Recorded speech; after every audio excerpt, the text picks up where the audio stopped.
Okay, so we are continuing tonight with the series of The Art of Being Human.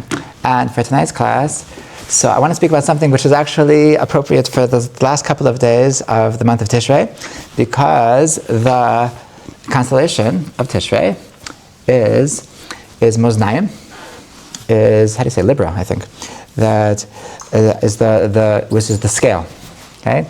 And so that's, so really, I want to speak about how important it is to have balance in your life. How important it is to have this trait, to have this virtue of knowing how to live a balanced life. And I want to speak about different perspectives of what it means to be balanced, and why it's important to be balanced.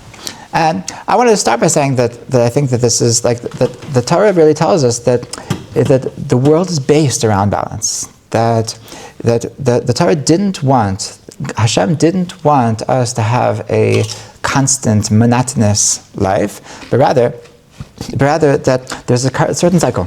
That we see that Vayher Vayevoker, that the way that Hashem created the world is that there's day and there's night, that there's winter and there's this and there's summer, and we're constantly cycling. We're constantly moving between different phases, and I think that what Hashem is saying by this is that if you look at the reality, you look at creations, that you'll see that the way to have a successful life is not to be monotonous, but rather you need to balance. You need to have different elements in your life, and you need to know when you need this and when you need that.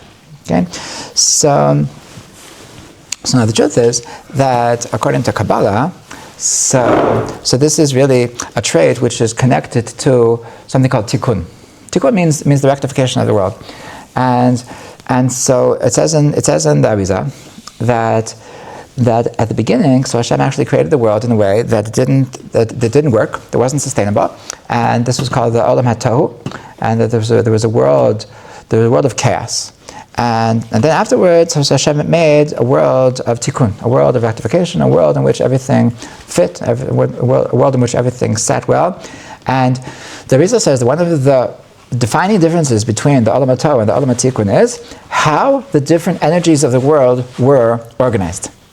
That originally, that in the Olam HaTohu, in the world of destruction, the world of chaos, that was not sustainable. So all of the different energies, all of the different sefirot, so they were called Bechad Samcha. So they were in one line.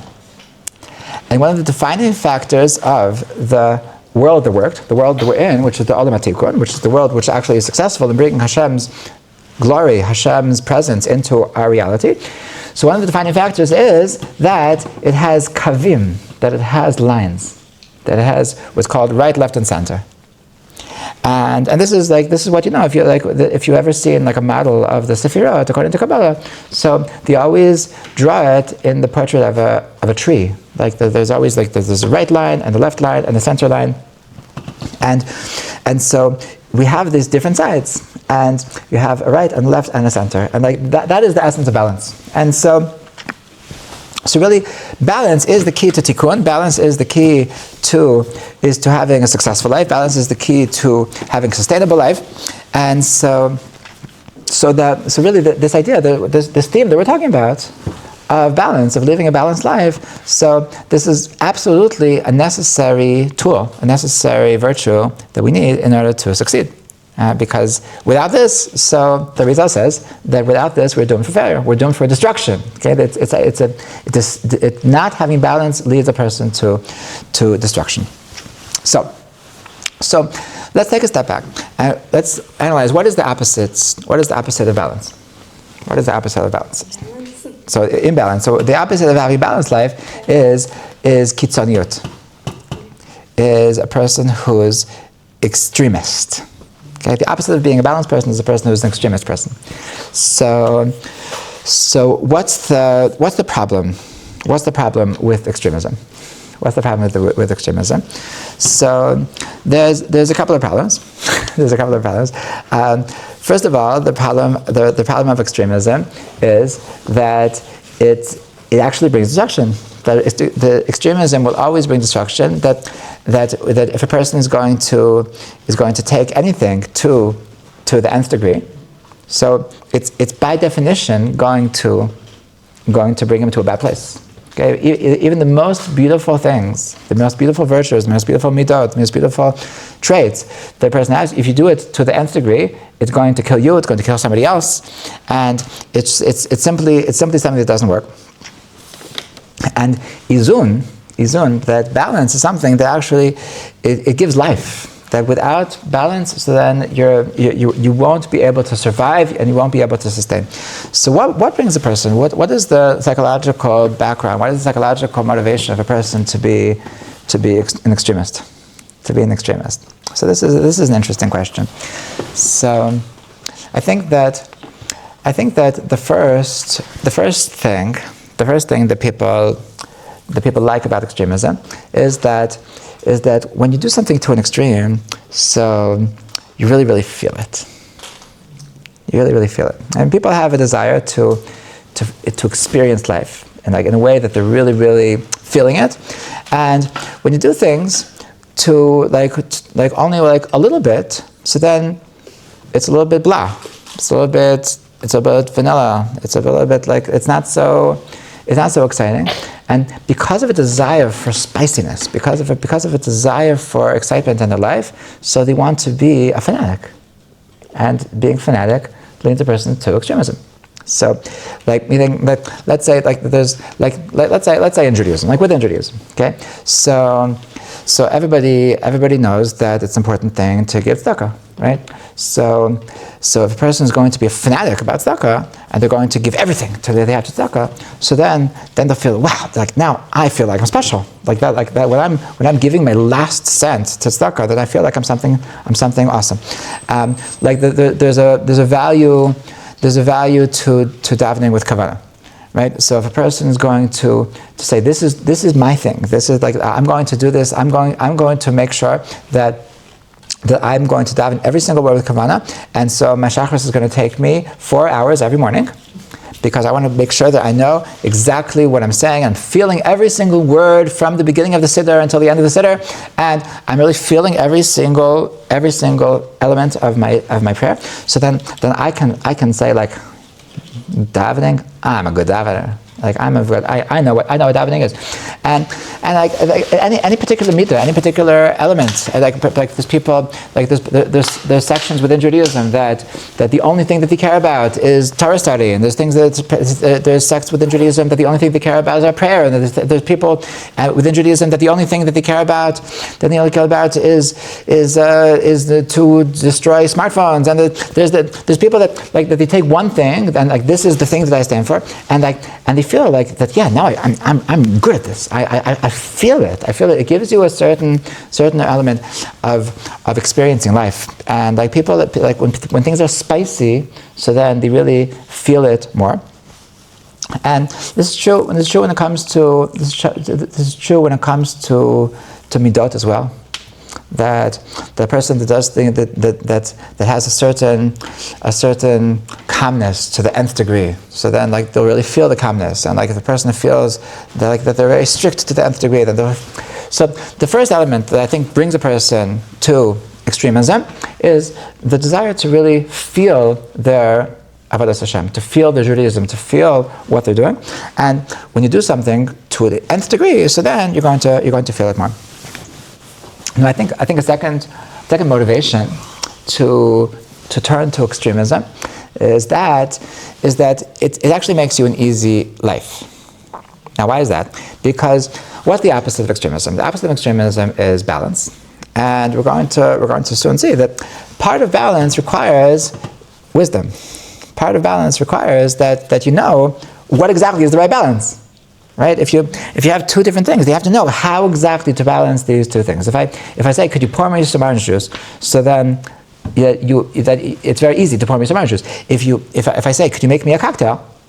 So then that's more complicated, because you have to know exactly how much of this and exactly how much of that. So then there's a certain wisdom of knowing how much of each thing to put together, and that's what balance is all about. Because you don't want it to be too sweet, you don't want it to be too sour, and there's this thing about a coffee, people that you take hot water and cold milk, and sour coffee and sweet sugar, And you think all these opposites, and it's all about the balance. It's all about putting these different things. And it's much easier if you don't know what proportions to do. So it's much easier to just say, I'll just take some Coke. That's like it's a much easier way to live life. So if you don't have too much intellect, if you don't have too much understanding, so then the easy way to life is extremism. That I take one thing, I do it to the nth degree, and then I have an easy life. And like along those lines, like because part of the motivation to be an extremist is because of a lack of intellect. So when I have extremism, so I have direction. Because now I know where to go. I know that my rabbi said that this is the most important thing, so this is what I'm going to do, and so I have direction in my life. Without my extremism, so I would just be lost. I would just because I don't know how to balance, so I would just what am I doing? I don't know because on the one hand this, the one hand that. So it's so much easier to say let's just cancel one of the options and just go for one, and so. That way I'm not going to be paralyzed and I have direction. Okay? And last but not least, I think that one of the motivations for extremism is that it gives a person identity. Okay? And because in a person that lives a balanced life, so what do they actually do?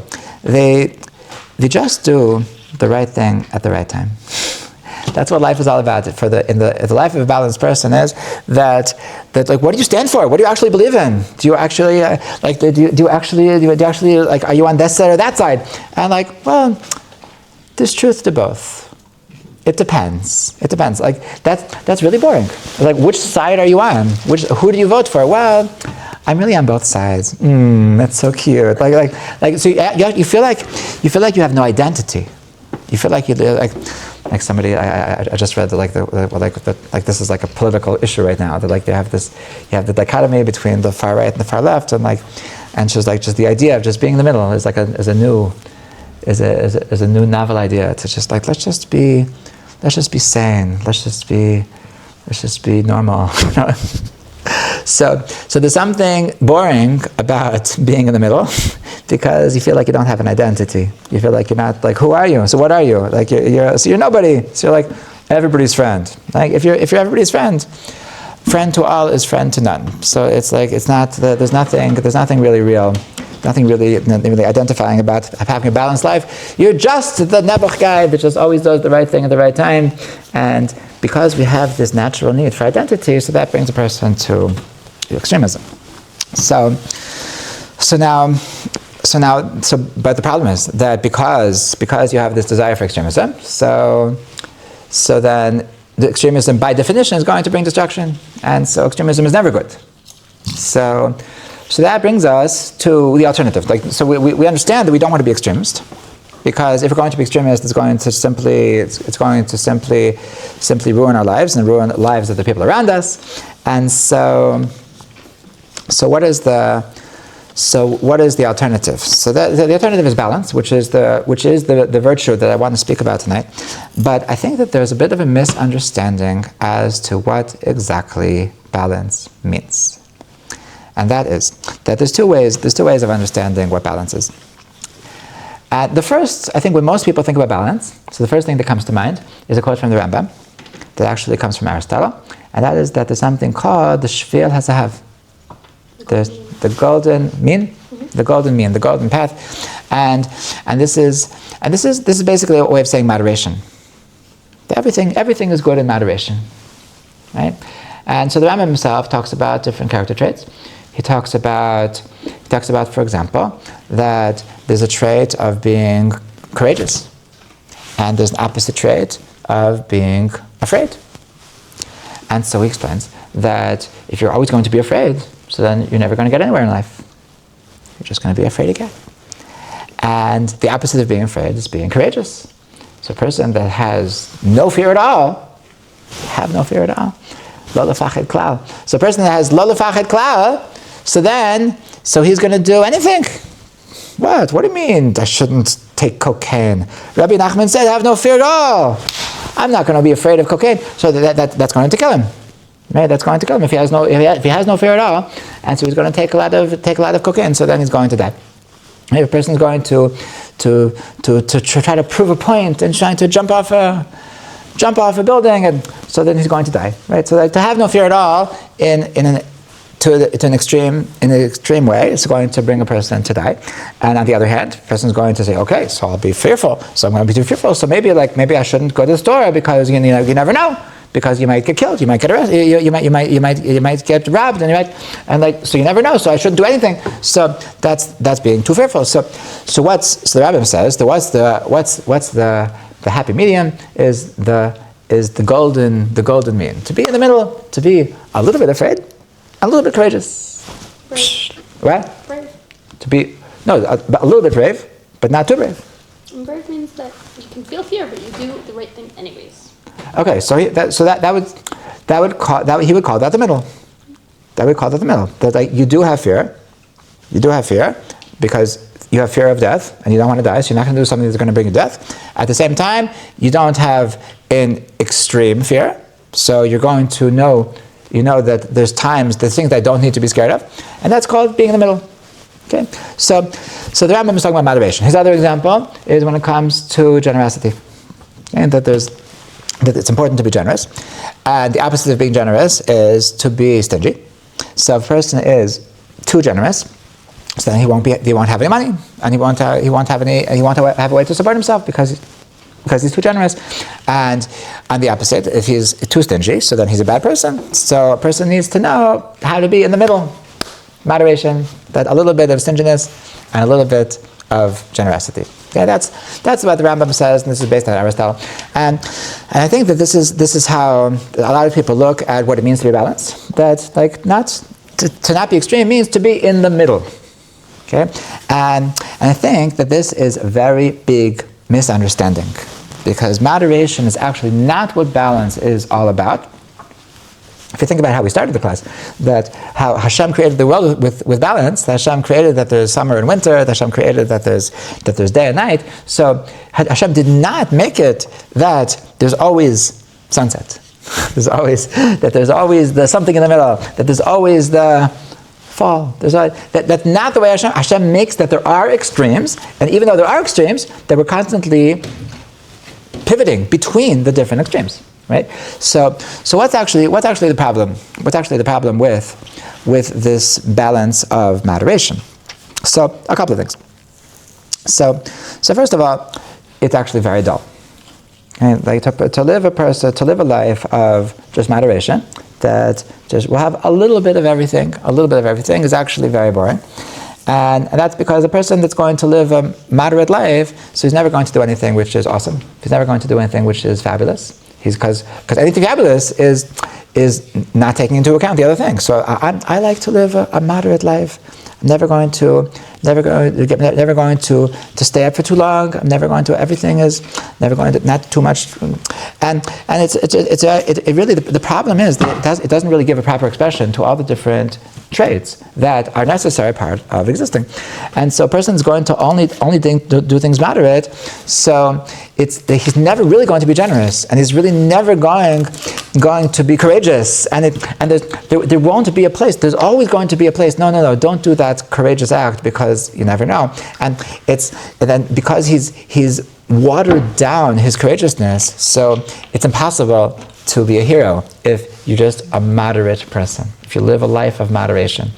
And if you look at all of the heroes that we look up to, that we want to imitate, that we want to follow in their footsteps, so all of the heroes are people that did amazing things.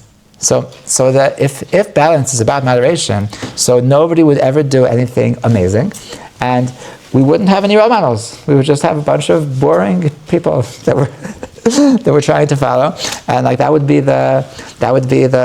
our role models are our education would be that, guys, you need to be boring people. You need to be just dull people, and I think it's very clear that the people that we naturally look up to and we actually look up to, so are the people that are awesome, and we all want to be awesome. And if balance requires not being awesome, so then who wants balance, right? So that can't be what balance is all about.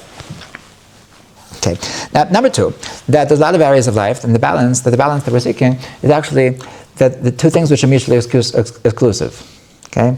That, for example, so in the Rambam's case, so I understand. So like you can't be too generous, you can't be too stingy. So do in the middle. So Hashem says give 10%, and that's what you should do.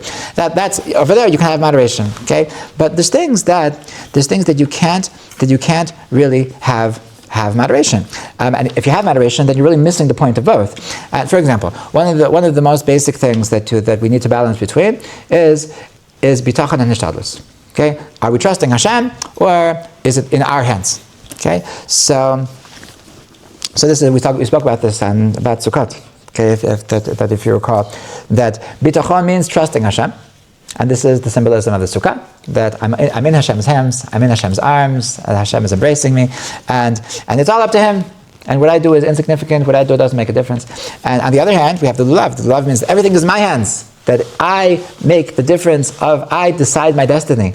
And so we have these two opposite perspectives, that on the one hand, so it's all up to Hashem, on the other hand, it's all up to me. And so it can't be a little bit of both. I'll do a little bit, and in fact, Rabbi Nachman says that it's very inappropriate to do a little bit of both. And Rabbi Nachman says that this is the deeper meaning between the prohibition of mixing milk and meat. He says that milk represents that everything is in Hashem's hands, and meat represents that I decide everything. And it's very important that when you have a situation that requires being milky, when you're supposed to depend on Hashem, so don't just in case do something. Hello, just let Hashem do the work. And when there's something that it depends on you, so then you can't say, I did good enough. Hashem will take care of it. If it's something that depends on you, you need to do it until the end. You need to really, really be responsible. Okay, you can't say I'll do a basically okay job guarding the base, but Hashem is going to do the rest. So that when it's up to you, so then it needs to be 1,000% up to you. So these things which are mutually exclusive. And also, sometimes it can bring a person to absolutely incorrect conclusions. A person wants to be in the middle. And this is something that we find a lot with people that want to be balanced when it comes to halacha. Okay, that I look at myself like a centrist. Like, what does it mean? What does it mean? I'm a centrist. I'm a balanced person. That on the one hand, I like being a secular person. On the other hand, I like being a religious person. So I like to be balanced. So what does it mean to be balanced? I sort of keep Shabbos, but I'm still on my phone. So that's my balance. It's important to be balanced. Too much extremism is going to kill you. So I like to be balanced. I like to keep kosher, but if it's too difficult, then I don't. That's my balance. So sometimes being balanced in terms of if balance is about moderation, so then it can bring you to absolutely incorrect conclusions. And so then that requires us to really redefine what balance really means. Okay? So to understand a better approach to what balance is all about, so I want to introduce an idea that we've discussed this before. And it's a word that the Rav Soloveitchik would speak about a lot. I believe he learned about this from a philosopher by the name of Hegel, and that is something called the dialectic. Okay, last week I spoke about something from DBT, and one of my students was very happy that I mentioned it because she's very into DBT. And so in DBT, so the D stands for dialectic. Okay, what is this dialectic? Dialectic obviously comes from the word two. So what's the two? That dialectic is the belief that there can be two completely contradictory truths that coexist. Okay, that's the idea of a dialectic. Okay, so in DBT, so what is the dialectic? That there's two necessary mindsets the person needs to have in order to change, in order to heal. That one is the mindset of change, that I want to grow, and the other is the mindset of acceptance. Okay, that it's okay, that's okay. And so on the one hand, if I think that I'm not okay, I need to get out of this. I'm dying. I need to change. So say, hold on. Just acceptance. Just accept this is okay. You are exactly where you need to be. life is perfect.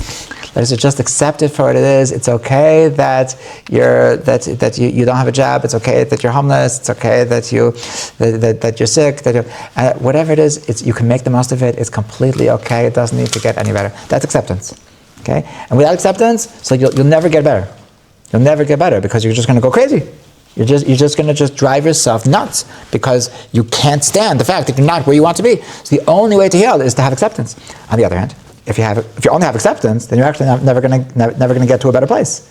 So that's why you also need the mindset of change, the mindset of growth.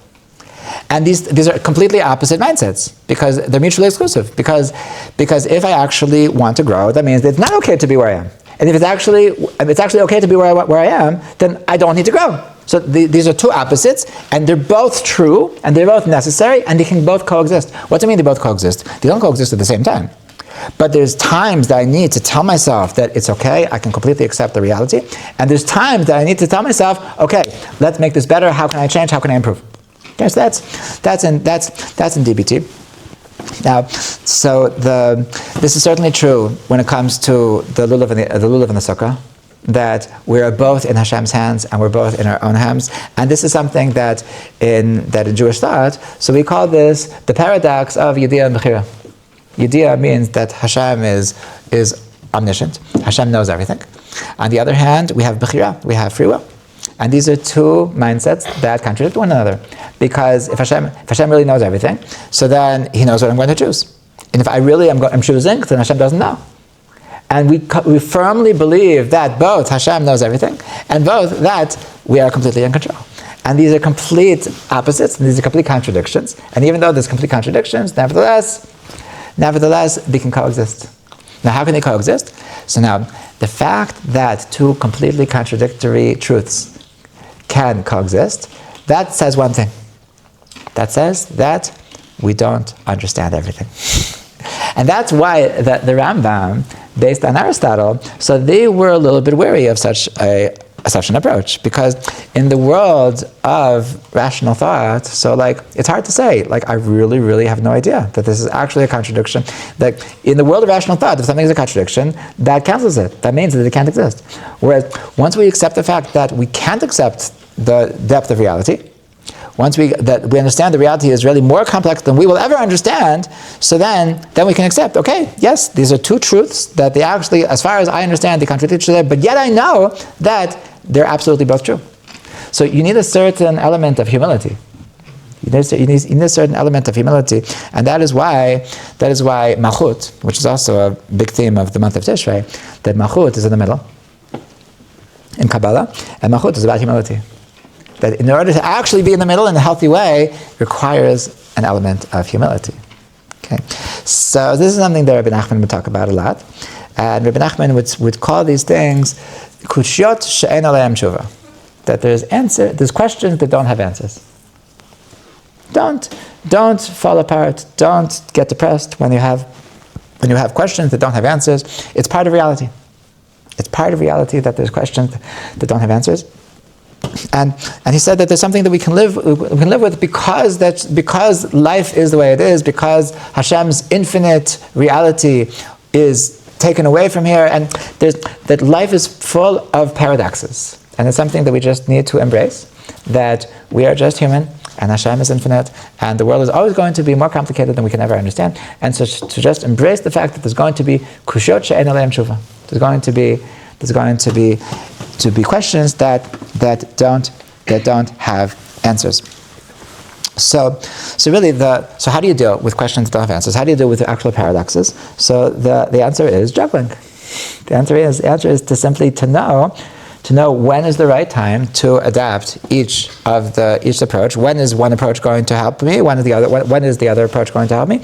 And so this requires a certain amount of intuition, a certain amount of wisdom. And that's why there's another sphere which is in the middle, and that's the middle we spoke about last week, and that's Das. Das is in the middle. We have Chachma on one hand, Bina on the other hand, Das. Das is just having this intuition of knowing when is the right time for each particular midah. And so a person that doesn't have Das, so then he's actually lost. So the Das is in the middle, and because you need intuition, because you need intuition, and Malchus is in the middle because you need humility, because you need to know that it's okay that I don't understand everything. And so the alternative to moderation is juggling, is the understanding that there is a dialectic going on, that life is really complex and life is actually very nuanced, and to know when is the right time to apply each of the particular perspectives. So I want to go through a couple of different examples of where we need balance in our life, and how only having a one-sided perspective is really going to mess with a person. Okay, so a bunch of different examples. I want to start with the most popular, with the most famous, and that is coming from a Kabbalah perspective, and that is that the first balance that we find is between Chesed and Gevurah. Okay, so what does that mean? So Chesed literally means kindness, and Gevurah literally means might. But Kabbalistically speaking, so Chesed is about saying yes, and Gevurah is about saying no. Okay, so in a certain sense, all the rules are about Gevurah, and all of the chilling is about Chesed.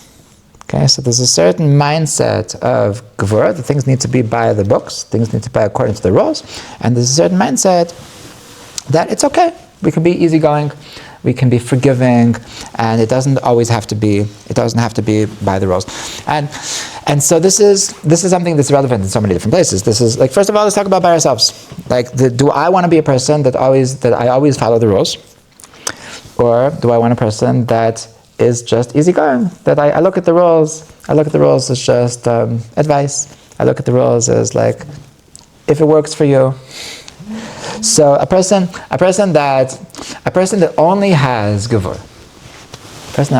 a person that is brought up in an educational system that there is no room for mistakes, there is no room for forgiveness, there is no room for like, yes, it's true that that's the rule, but this is going to be different today. Today is an exception. So then it can actually drive a person crazy. It can totally destroy children. It can totally bring a person to mental illness. In fact, like there's a certain like family that's known for their Gevurah, and that is the Brisk family, the Soloveitchik family. And like they're known for like a brisker lulav is like something that like it's so like they look with a magnifying glass, and they look for like for perfection that like almost doesn't exist in this world, and like they're like everything is extremely literal, and so there's a strange number of people in that family that just like completely just had a mental breakdown.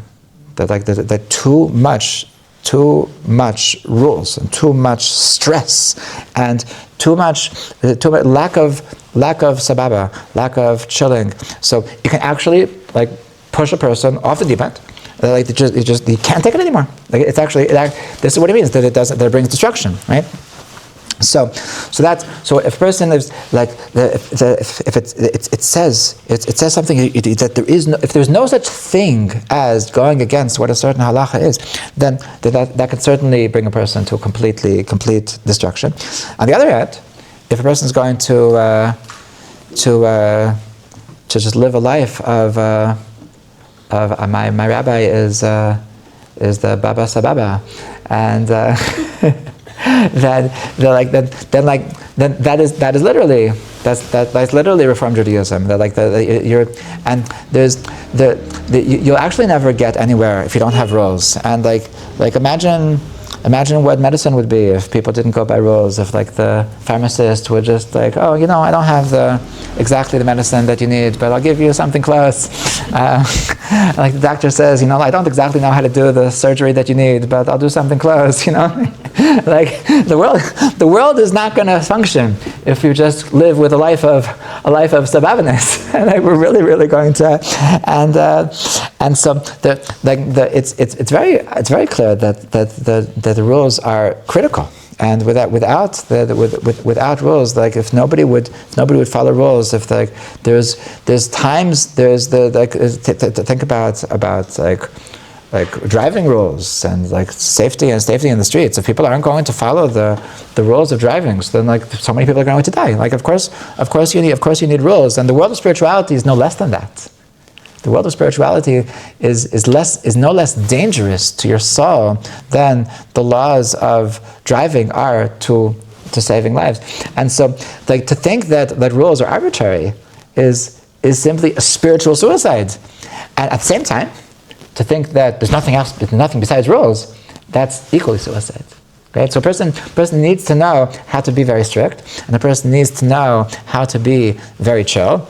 And the wisdom is to know when it is important to be strict and when it is important to be chill. And this is something that says this is relevant with halacha. And very interestingly, halacha itself has a framework for being chill. For example, it says something that there's something called shas adchak. Shas adchak means that extreme circumstances. Okay, that when there's extreme circumstances, then we can be lenient. It says in the Mishnah that even if there's a lenient opinion, there's a lenient opinion that we don't paskin, but nevertheless the Mishnah records the lenient opinion that we don't paskin because sometimes there'll be a shas adchak, and shas adchak you're supposed to paskin like the lenient opinion. And that's built into halacha. We have lenient opinions for the purpose of that when you have extreme circumstances, then you're supposed to follow the lenient opinions. Okay, and on the other hand, we have even more extreme circumstances, and that's called pikuach nefesh. And by pikuach nefesh, so then everything goes. And like when something is so extreme, then every halacha drops, and every halacha just stops existing. So now you need to know, like, so when is it called regular circumstance? When is it called extreme circumstance? When is it called pikuach nefesh? And so then you need the person with seichel, you need the rav, you need the person with real intuition, with real understanding, to know when should we go with a mindset of din? When should we? No, this is normal halacha. This is normal halacha. I understand that you really wanted to go to your friends to the non-kosher restaurant, but nope, it's non-kosher. I don't have a reason. I think you should just tell them, I'm sorry, I'm not feeling well today. And then there's something called shas adchak, because your parents, if you don't go with them, then like they might disown you, and then there's pikuach nefesh, and then if I don't eat this, I'm going to die, and so I need to eat pork. And so there's all what exactly is the right circumstance? So when should I adapt this kind of mindset? When should I adapt this kind of mindset? So the halach itself tells me that there's different rooms. Another expression of this chesed and gevura is something that is very relevant. It's really relevant for ourselves, for all of us, but it's especially relevant with children, and that is how sheltered should we be, and how sheltered should we shelter our children, meaning that there's a certain element of do I want to expose myself to everything that there is? Do I want to expose myself to expose my children to everything that there is? And this is true when it comes to certain ideas. This is true when it comes to certain activities, and so that if a person is going to say that I think that I want to know all of the atheist arguments. I'm going to listen to 50 hours of atheist propaganda, and so just kind of curiosity, so that I shouldn't be surprised if after 50 hours of atheist propaganda I'm going to become atheist. That's I think it's good to shelter ourselves. I don't need to know things that I know are wrong. I don't need to convince myself of things that I know are wrong. If I see a certain lifestyle and I say, I know from the place that I am, I know that that's not a lifestyle that I want. So it's not a good idea to just jump into that and say, just to see what it is, just to try it out. I'll just try. If I know now that's not what I want, so then why would I want to try it out? I'm just going to be messing with my brain. On the other hand, if I'm going to shelter myself too much, so then I'm going to nothing against Mea Shearim, but I could end up people in Mea Shearim. So they have no connection to the news, they have no connection to to what's going on, and they have no connection to technology is a big part of this conversation. How much do I want to be connected to technology? How much do I want to be connected to everything that anybody particularly says? And so the question of how sheltered do I want to be? So this is another expression of Chesed and Gevura, because Gevura is about sheltering. It's about saying no, and to know when is it appropriate to say no, when is it appropriate to say, I don't want this in my mind, I don't want this in my house, and when is it appropriate to say yes, hold on, but maybe I'm losing out, maybe that I could actually increase my existence, increase my human experience by opening up myself to something new. So this is another thing. It's also an interesting expression of this Chesed and Gevura thing is actually when it comes to learning, when it comes to studying, because part of Chesed and Gevura is that how literal do I want to take things? We've spoken on different occasions. We've spoken about the poison of fundamentalism. Right? Or what a fundamentalist is a person that takes everything at face value. Fundamentalist is the person that there is no room for interpretation. Okay? And so to not take anything with a grain of salt. Right? And I was having a conversation with somebody about there's an idea that learning Torah protects the people. Right?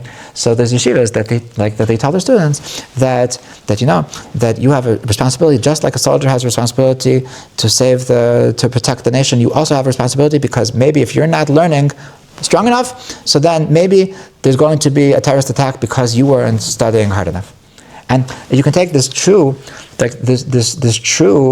dictum and take it to an unhealthy place and just drive yourself crazy and say now I can't stop learning because if I don't stop learning then maybe someone's going to die so how much do I want to take something literal? How much do I want to? And when I see something literal that it doesn't make sense. If I say something, if I see something in the pasuk about hitting kids. So if I'm a fundamentalist, so I said it says you're supposed to hit your kids, so I'm going to do it l'chumra. I'm going to do it as hard as I can. And if you take a step back and say, hold on a second, but there's other values in Torah that this goes against. It can't mean that. And so the fundamentalist, he doesn't ask questions like it can't mean that. He just says it is. It says it is. And that's Gevura.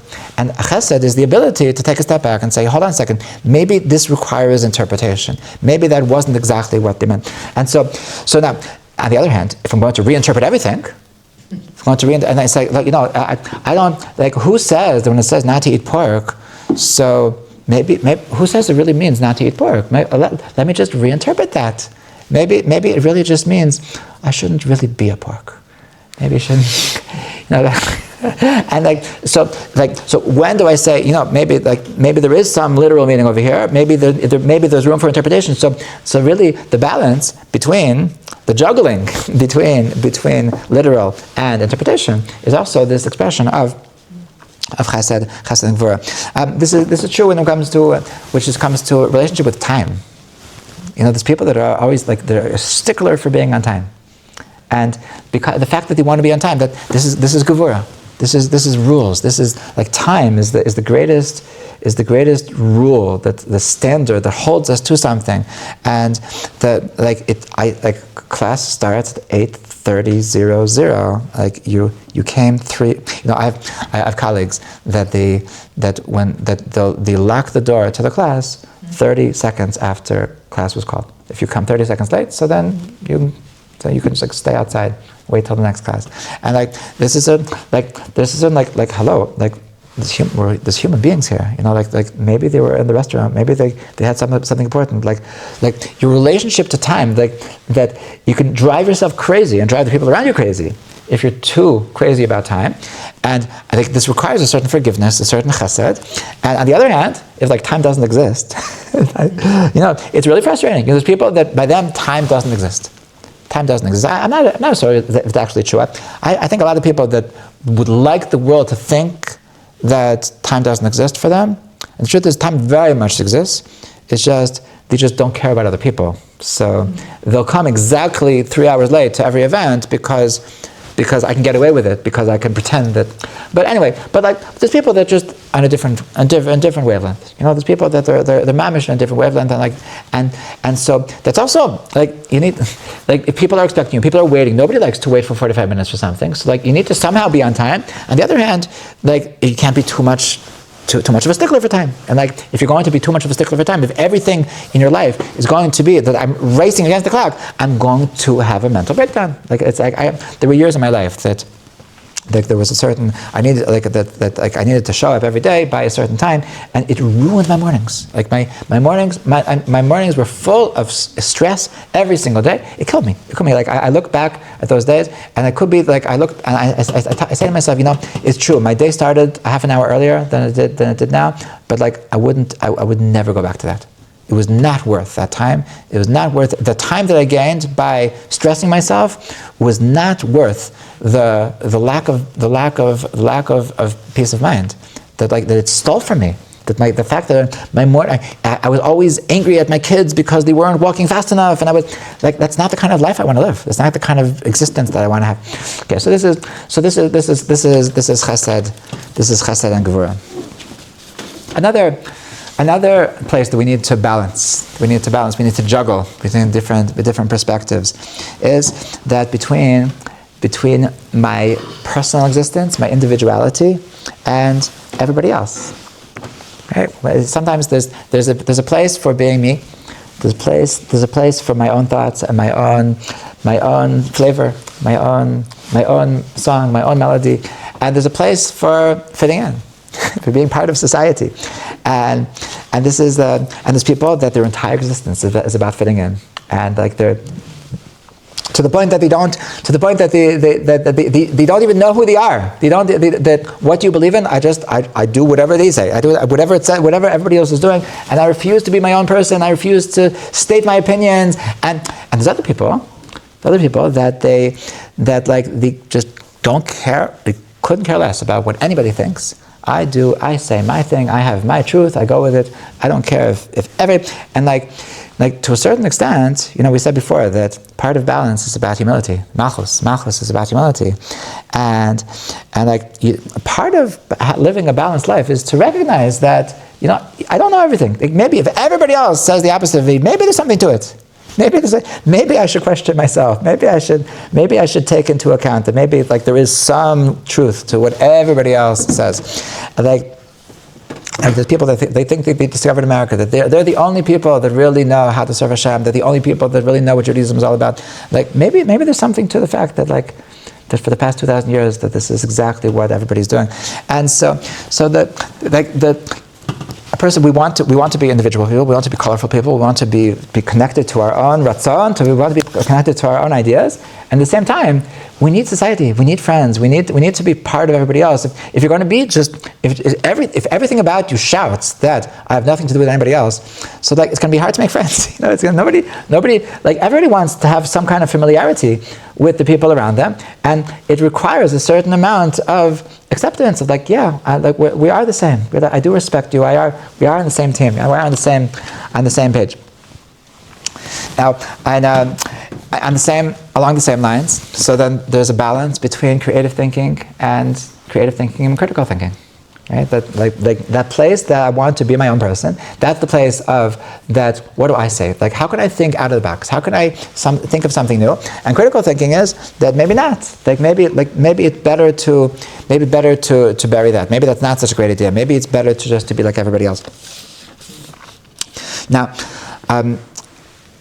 Another area of life, it's like similar words, but it's actually extremely very different, is that is my focus about myself or is my focus about everybody else? Okay, and so there's people that it's all about me, and when that's taken to an unhealthy place, that's called a narcissist. And there's people that it's all about somebody else. We can call it an altruist, and I only care about the people but it's actually, but we know the people that they only care about everybody else and they don't care about themselves. So it's also very sad. The person that has no such thing as self-care, person that has no such thing as about caring about themselves, people that actually give up their own lives, their own dreams for the purpose of for the purpose of other people. So it could be that for certain heroes, it could be that for Moshe Rabbeinu, so because of his special place with Hashem, so he needed to give up on a normal marriage, and there are exceptions, but for most people, to really give up on your own dreams and your own needs for the purpose of the greater cause. So it's not going to serve you, and it's not going to bring you satisfaction, and you're going to regret it. And you're going to, at the end of your life, you're going to say, I'm very happy that I did what I did, but like it's a shame. I felt like I never really lived my own life, and there's going to be this element of regret. And this is really similar to another dialectic, another thing that we need to balance. That's the balance between giving and taking.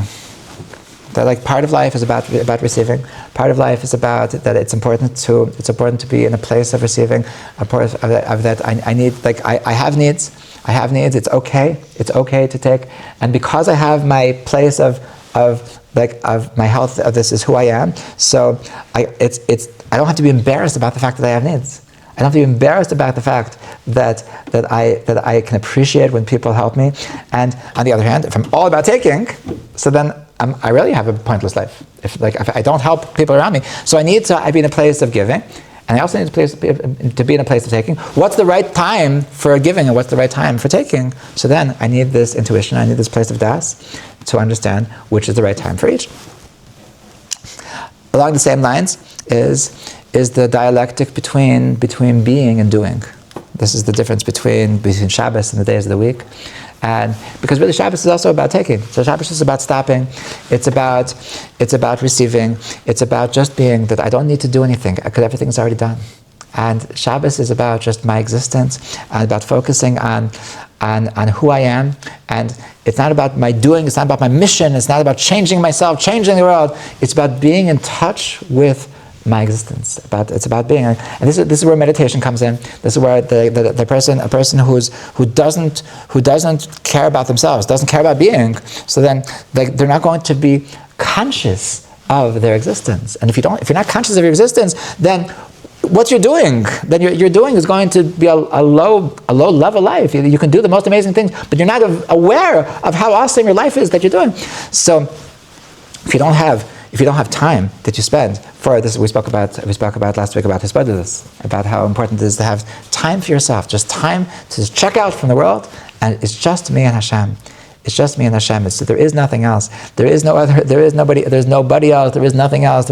It's just there. There is no world. There is no tomorrow. There is just this moment, and that's what meditation is all about. And if I don't cultivate this being, then my doing won't be anything. On the other hand, a person like I've met people like this, that they have these, like, especially with like different kinds of Eastern meditations and Eastern spiritual techniques, and it's just all about, what are you up to? I'm just developing my relationship with Hashem. That's what I'm doing. Like, what do you do? Like a lot of meditation. I'm just really just thinking a lot and just like praying a lot, and like, okay, like, are you doing anything with your life? No, I'm just coming close to Hashem. That's what I'm doing. Like, really, you don't really help anybody. You don't, and like, there's so much to do. There's so much suffering in the world. There's so many tears to dry. Like, how can you just be? There's so much to do. So we need to juggle. So we need to be able to juggle. We need to be able to go from one to the other. And the truth is that on a more global scale, this is really about having an inner world versus having an outer world. There's having my inner reality, being aware of my neshama, being aware of that I have a soul, and cultivating my soul, cultivating my consciousness, cultivating my inner world, that to be happy with myself, to be at peace with myself, to be able to be aware of my soul and being conscious of my soul and being aware of the fact that I have different things inside of me that need fixing. And so having this inner world, that's really an element of being, which is really an element of caring about myself. And at the same time, I need an element of doing, an element of a world that exists out of me. Then, last but not least, so the last dialectic that I want to speak about, the last balance that I want to speak about, is something that we spoke about before, about Yediyah and Bechira, about on the one hand that everything is in Hashem's hands, on the other hand everything is in our hands, and this, we said, is connected to Hishtadlus and Bitachon, and I think that the place where this is the most relevant to us is that how ambitious do I want to be, and how content do I want to be? And there's something so important. The people that aren't content, the people that don't appreciate, the people that don't take a moment to take a step back and and just, I'm so grateful. I did so much. I'm so proud of myself. Like I really, to appreciate my qualities, to appreciate my accomplishments, and to be really content with myself, to celebrate my life, to celebrate how awesome I am, to celebrate that how much I've done. So this is so critical. This is to be content, and this is like hasameach b'chalko, like ezehu ashir. Do you want to be rich? The Mishnah says, ezehu ashir hasameach b'chalko. Person who's rich is a person who's satisfied with their lot, and this is true with spirituality as well. Like, we're not going to be the tzaddik hador, we're not going to be the Am Shenavar, we're not going to be the biggest tzaddikim, but that's okay. I can be so happy with my little piece of spirituality. I can be so happy with my connection with Hashem. And I don't need to beat myself up in the fact that I'm not somebody else. I can be so proud of myself. On the other hand, so we need to be ambitious. A person needs to have goals. A person needs to have dreams. A person needs to have visions. And this is really this is like, this circles back to what we spoke about DBT. And this is to have a vision means that I want to change. I want to grow. That I want to be so much greater than what I am right now. And this is something that the Mishnah in Pirkei Avos gives us a very clear vision of this dialectic, of this balance. And it says, Lo alacha hamlacha ligmar, that the melacha, that the world, the work that there is to do, it's not your job to finish it. It's not your job to finish it. It's okay. You don't need to finish the job. But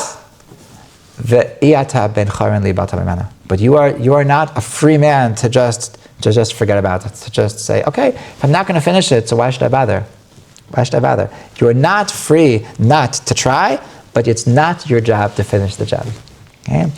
And this is I heard a very beautiful adaptation of this idea from Rabbi Frand that he gave at Siyam Hashas. He gave a famous speech that the motto of the speech was, it's never too little, it's never too little, it's never too late, and it's never enough. Okay, that person thinks that what can I do with my little piece, my little what's the point?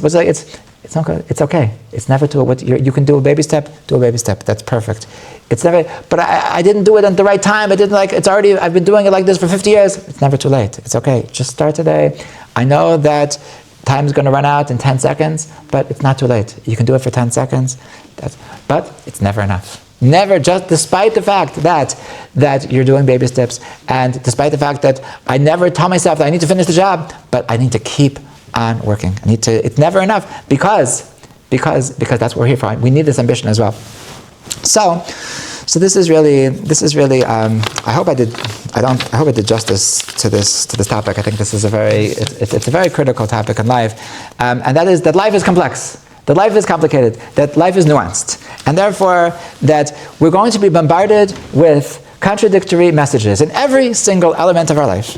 And they're all true, and they all contradict each other, and so what do we do? So one person is going to tell us something true that says that you need to be like this, and the other person is going to tell us something true that says that you need to be the opposite. So what do we do? So the only answer is that to understand that life is nuanced, and life is complex, and life is not going to be black and white, and that there is a time for each, and there's a situation for each, and that we need to just pray for intuition and pray for wisdom and have guides and have mentors that have this better intuition and can show us that how to live life in the most perfect way, and to give up on the desire for extremism, give up on the desire to have an easy life, that there's just this is the way, and then you will go straight to Olam Haba, and to understand that there is no foolproof recipe for success. The only foolproof recipe for success is to always do the right thing at the right time, and to always know exactly what the thing is supposed to do, and that's almost impossible. So life is hard, and that's why it's so hard to balance. And this is really what Rabbi Nachman said. Rabbi Nachman said that the world is like a very narrow bridge, a very narrow bridge. You need to balance. You need to know that sometimes I can be doing I can be following the right thing, but no, at this situation that was too far to the right. And if I'm going too far to the right, I'm going to fall off. And sometimes I need the exact opposite approach. And if I follow what I was supposed to do yesterday, then today this is too much to the left. I'm going to fall off the bridge. So Rabbi Nachman says that even though life is so complicated, but yet ha'ikar lo lefachad klal. We still need to, even though life is so complicated, but we can't be afraid. We need to follow our intuition. We need to try our best and to know that when we're trying our best, then Hashem is going to forgive us. And b'ezrat Hashem, we should have the insight and the direction to always find the right path. B'ezrat Hashem. L'chaim.